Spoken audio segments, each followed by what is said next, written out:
Welcome, guys, to another exciting episode of HLwow.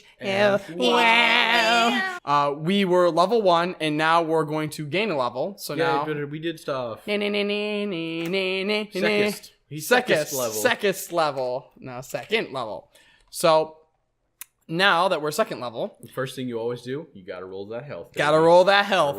Gotta roll that health. So we roll D10. That is a solid 7. Okay, so 7 on the hit point right there. So 22. So 22, because we like math. I like how. Never mind. We could just have been like, that was a 10. I guess we could have. We could have lied, just but magically say it's 10 wait. every time. That we're 7 on the die. Yeah. +5 Constitution bonus. Oh yeah. Of course. Our +5. Our +5. So we're 27 hits. Yes, we're professional. professional. We're professional dice roller. We actually mentioned when we were level 1. That's why we chose con to be +5, because you get +5 every time you level up. We're second level. We got 27 hit points. That's actually really, really good for second level. And now that's impossibly good for literally the only one who could potentially be higher than that is a variant human barbarian. Yeah. So now we get fighting style and spell casting and divine smites, and we get 2 spell slots per level. So we get 2 of those, and we get first level spells. Our fighting style, which is right here. And if Crystal wants to explain, so we get defense, dueling, great weapon fighting, or protection. We get to choose one of these. So what one did we choose, Crystal? Right. So we're gonna choose the dueling because we're gonna do like an off tank type of build here. So this is actually going to come more into play at level 5 because that's when you can start actually doing more than one attack. You get your extra attack, yeah. Exactly. So at that point, you're going to be getting a +2 bonus damage for each of those attacks. Assuming you hit, you will get those +2, but it's still a +2 damage. Why didn't we choose defense or protection? Or defense. That's more of a tanky build. And like I said, we're going to do a little bit more of the off tank so that we're a little bit more balanced. So in other words, we're going to be getting +2 for our armor and from the shield. And with the dueling, you only need to be holding 1 melee weapon. So basically, it allows you to have a shield. We're going to be the off tank. So that means that there's not going to be a dedicated tank role. Exactly. So there's not going to be anybody within 5 feet of you for protection that you can defend. So it's kind of, if we wanted to go straight DPS Paladin, we would go great weapon fighting. Yeah, of course. That's kind of an obvious. So if you did want to, for those of you who guys do want to do the straight Divine Smite, OP Burst Paladin, you would want to go great weapon fighting.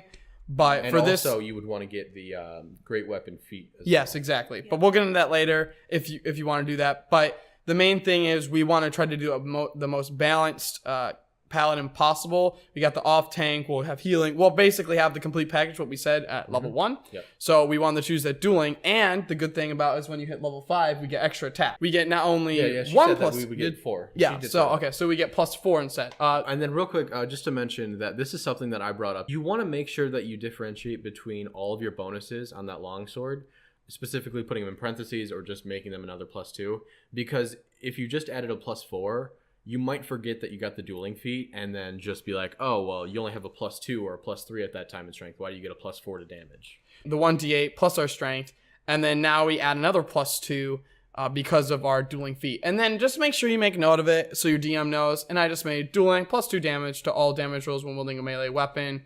I should say with 1 melee weapon, because you can only have 1. No, one-handed. One-handed. No, you can have multiple. Yeah. It's just, no, you can only have 1 melee weapon and one-handed melee weapon. Yeah, so you have to have one-handed weapon. One-handed melee weapon. And you can only have 1 of them. Yeah, and you can only have 1. That's basically it for the fighting style. So now we're going to go on to Divine Smite. And Tyler's going to take that because he likes smiting people. Okay, so Divine Smite, as you saw in that 1v1 build, really can make the damage for a paladin. It gives you a guaranteed every time you hit. It gives you a 2d8.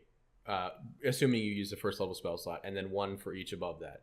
But as you'll see, their first level spell selection isn't great, especially if you're just damage. But second level really isn't good. Third level, I know almost nothing. And then 4th and 5th level are really good. So you want to stick with your 2nd and 3rd, and potentially your first stuff. But all of that's combined, you're just getting more and more D8 for every hit. And you can also, it's no bonus action to do this, it's no nothing. So every time you hit, you can use another spell slot and get another 2d8. And here's the crazy thing about Divine Smite. You can wait until you hit. So if you do a crit 20, you double the roll. Yeah. So whenever you crit 20 when you play Paladin, you're like Divine Smite. And if you if you crit 20 and if you do a max 10d8. level Divine Smite, which is 5d8, you'll get 10d8 instead. Exactly, which is fucking ridiculous. Yeah, so Divine Smite is really good because you get to weight what your roll is. So now we're going to go with the spellcasting. And with spellcasting here, we have 2 spell slots, and we can, it's based on your charisma spellcasting ability. How many you can write down on your sheet is dependent on a formula, which is charisma modifier plus half your paladin level. Spellcasting ability, too, we have this formula right here. So your attack modifier is your proficiency bonus plus your charisma. Basically, if you cast a spell, it says you add your charisma modifier to hit for that spell. Then your spell save DC is how much it's what the opponent has to roll over. Yeah, you don't learn this spell, but if you had like a fireball that you casted, they would have to make it 8 plus your charisma modifier plus proficiency. So it'd be currently right now it's 8 plus our proficiency, which is 2, so it's 10. Plus a charisma modifier, which is 3. So it would be 13 spell save DC. If you did cast that fireball, they'd have to get over it. Go ahead and switch over to the spellcasting sheet. So we're going to go to the spellcasting sheet. So spellcasting class, it's going to be charisma because we're charisma based. It's over in the next sheet. Paladin. And then spellcasting ability, that's charisma. Yep. Because I'm a derp. Well, I'm just going to say CH right there. Spell save DC, that is going to be the 13 that I told you guys about. And then the spell attack bonus is your proficiency bonus plus your modifier. Proficiency bonus is plus 2 right now. And then the charisma modifier is plus 3. So that'd be plus 5. We also get 2 spells for our first level. And we can cast, we can learn 2 spells. And then we can cast up to 2 first level spell. We're going to pull those spells right up for you. We chose 2 spells. From our spell list, you can't choose any kind of spell. For those of you who don't know that, because, spellcasting, it is complicated. There's Paladin Spells. So we can learn 2 first level spells. So you see from this list, you have first level spells, and you can choose up to 2 of all of these spells. So what it is specifically, we have 2 spell slots in first level. So write that down. So that slots total is 2. Yeah, and we can learn, even if we level up and can learn second level spells, we can still only have a grand total of 2 spells from either slots. Correct. From either first level or second level. So I just wanted to make that point clear, because paladins are kind of limited on the spells for the first few levels. Yes. I just want to point out, cantrips, we don't have any for this type of character. But basically what it is free spells. They're really low-level spells that you can just use as much as you want. You spam them. Yeah, literally everyone, I think almost every other class gets cantrips. Pretty much. Except for the paladin. Pretty much. Yeah. So our first level spell, if you're going to play Paladin, if you're getting your first level spell, there's only one mandatory one that you really need to take, and that's Bless. And I'm going to read what Bless does to you right now. Bless up to 3 creatures of your choice, and then you actually you roll a d4 to any attack or saving throw, and you get that number. And that lasts for up to a minute. It's also a concentration spell, so you do need to maintain concentration, but the really cool thing about this is you get when you try to hit, you get a d4 when you try to hit someone. So not only do you get that right now, if I cast Blessed, for example, on myself and my 2 allies, so that's up to 3 people, my attack bonus is +4. Well, when I roll the hit, it's a d20, then I add 4, then I roll a d4, and I add that number as well. Yes. And that's also with the saving throws, too. So if I was to make, let's just say, a strength saving throw, or actually we'll do a con saving throw. Con saving throw is +5.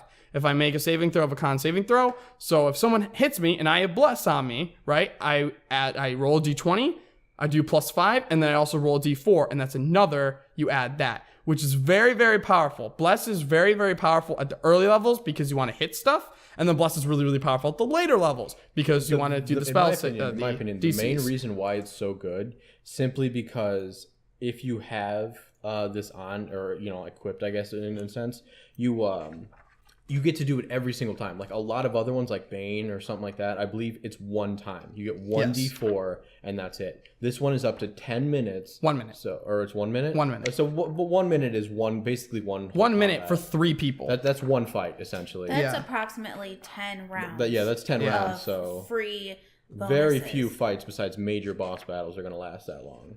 The next spell that we're going to do is Wrathful Smite. So the reason why we chose Wrathful Smite is because this is one of the only smites that actually does psychic damage. So when you hit someone with Wrathful Smite, so it's a bonus action.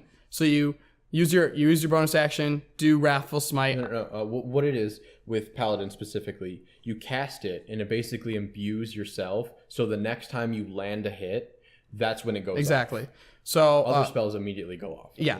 So as soon as you hit something, the Wrathful Smite activates, and then they take 1d6 psychic damage. And for those of you who don't know what psychic damage is, it's one of the best damages in the game.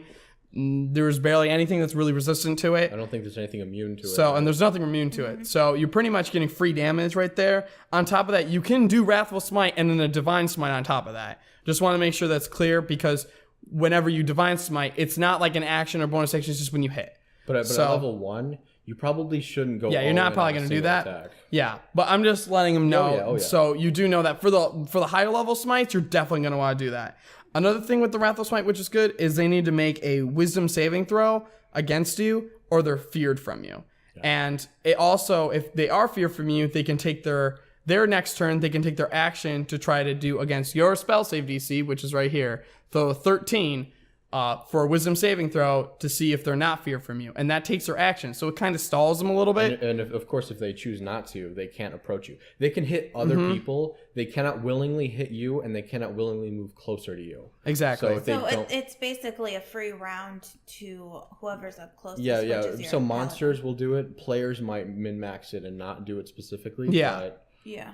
The only reason why we chose Wrathful Smite is because it's psychic damage. The psychic damage and the secondary effect. The secondary effect. The psychic damage and the secondary effect more than make up for it. An honorable mention, we chose Wrathful Smite, but it's a very good option to choose this. You can choose Shield of Faith. And Shield of Faith is really good because, especially if you're max level, if you're going like full tank kind of, you'll have a 20 AC, and then Shield of Faith on top of that's +2, so you have 22 AC. You're nearly impossible to hit. Even right now, at level 2, if you Shield of Faith, you have an armor class of 20. It's almost a crit to hit. Yeah, you basically can't get hit at level 2 if you have that on. So, and it's 10 minutes. So it's actually a very, very good spell. Shield of Faith, I think, is if you are playing this character to play it, I would not choose Wrathful Smite. I would choose Shield of Faith simply because you can never just get hit. This is where we disagree just real quick, is because I wouldn't choose 2 first level concentration spells like Bless and Shield of Faith. I would choose one or the other one, simply because you can't have 2 concentration spells going at the same time. So I would have Wrathful Smite or maybe even Cure Wounds instead, but I would not have both Shield of Faith and Bless. Well, that's just preference. I like versatility, so I rather, sometimes like, oh, maybe this fight I just don't want anyone to hit me, or maybe this fight I want to help my allies. I pick a specific strategy, and that's just how we play differently. So it's just playment, but that's pretty much everything for our Paladin right here. So let me just go with a quick overview of what we did. So we did the fighting style, which that is going to be right here. So our dueling, so we get +2 damage to all of our damage rolls. Our spell casting, which is right here. We did all of our spell casting abilities, our spell DCs, our spell attack bonuses, and we chose our 2 spells, which was Bless and Wrathful Smite. And then Tyler went over our Divine Smite, which is basically when you hit something, you can expend a spell slot and you do an additional 2d8 damage. Plus 1d8 per spell slot. Plus 1d8 per spell slot. So spell level. Spell level, yeah. So that pretty much concludes our level 2, and we're going to do level 3. Yep, let's do it. All right, see you soon.